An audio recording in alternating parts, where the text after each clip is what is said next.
आज देखते हैं विश्व भूगोल में ज्वालामुखी। ज्वालामुखी सक्रियता के कारण तथा परिणाम।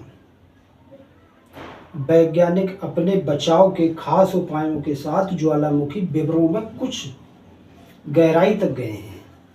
वे अपने साथ पिछले लावा के नमूने लाने और निकास नलिका के अंदर का तापमान नापने में सफल हुए हैं। ज्वालामुखी सक्रियता का मूल कारण भूपट्टी के अंदर अधिक गहराई वाले संस्तरों में तोड़ फोड़ है, जिससे भ्रंशन उत्पन्न होता है। इसी तरह की उथल पुथल और तोड़फोड़ की प्रक्रियाओं से पृथ्वी के ही अंदरूनी भाग पर कहीं कहीं दबाव में कमी आती है और चट्टानें मैग्मा के रूप में पिघलकर निकल पड़ती हैं।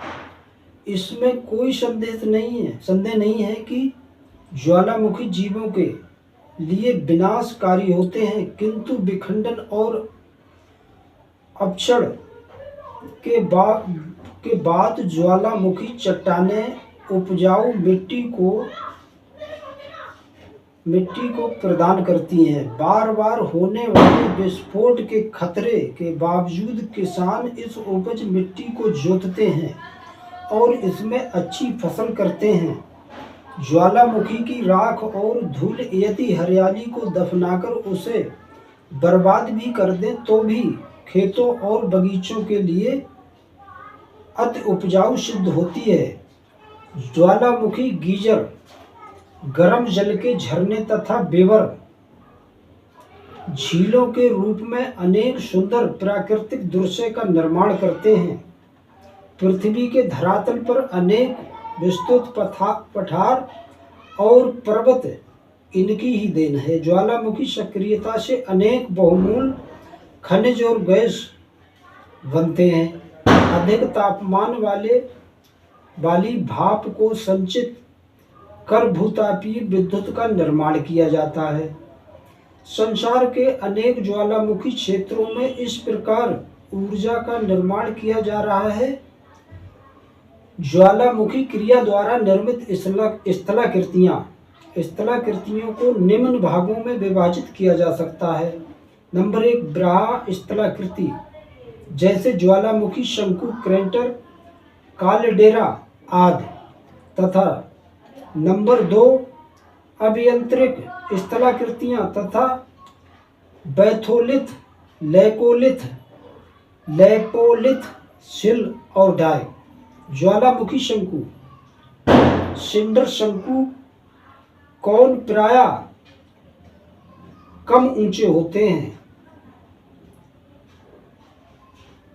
उनके निर्माण में ज्वालामुखी धूल तथा राख एवं विखंडित पदार्थ का ही संयोग रहता है। उदाहरण के लिए मैक्सिको का जोरेलो सान, साल्वेडोर का माउंट इजाइक्लो आदि।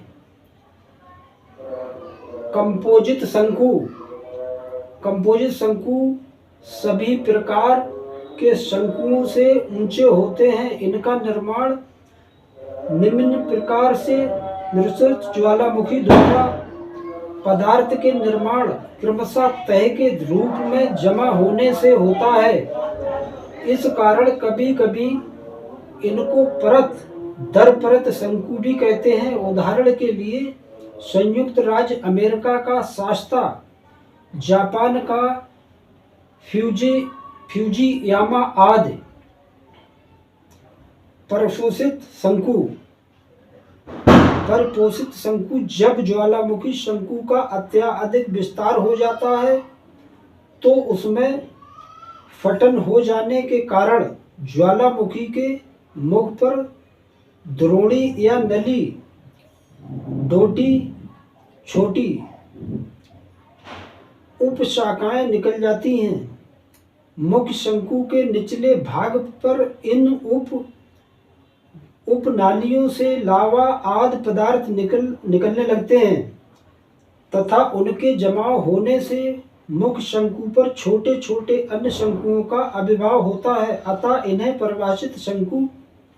परिशोषित शंकु कहते हैं। शील्ड, जब लावा कभी काफी हल्का तथा पतला होता है एवं सिलिका की मात्रा कम होती है तो लावा अधिक दूर तक फैलने के बाद तक जमता है। इस कारण एक लंबे स्थान पर कम ऊंचे शंकु का निर्माण होता है। इसका आकार शील्ड की तरह होता है, अतः इसे शील्ड शंकु कहते हैं। क्रेटर, ज्वालामुखी क्षेत्र के ऊपर स्थित गर्त को क्रेटर कहते हैं। ये या ज्वालामुखी मुख कहते हैं। प्रायः क्रेटर पीकाकार होते हैं जिनका ढाल उस शंकु पर आधारित होता है जिसमें उनका निर्माण होता है। उदाहरण के लिए सिंडर शंकु के अंदर बने क्रेटर का ढाल 25 सेंटीग्रेड से 30 सेंटीग्रेड के बीच होता है। जैसे जैसे शंकु का विस्तार होता है उसके क्रेटर का आकार भी बढ़ता जाता है। कैल्डेरा तथा क्रेटर में बड़ा अंतर होता है। कैल्डेरा क्रेटर से बहुत अधिक विस्तृत होता है।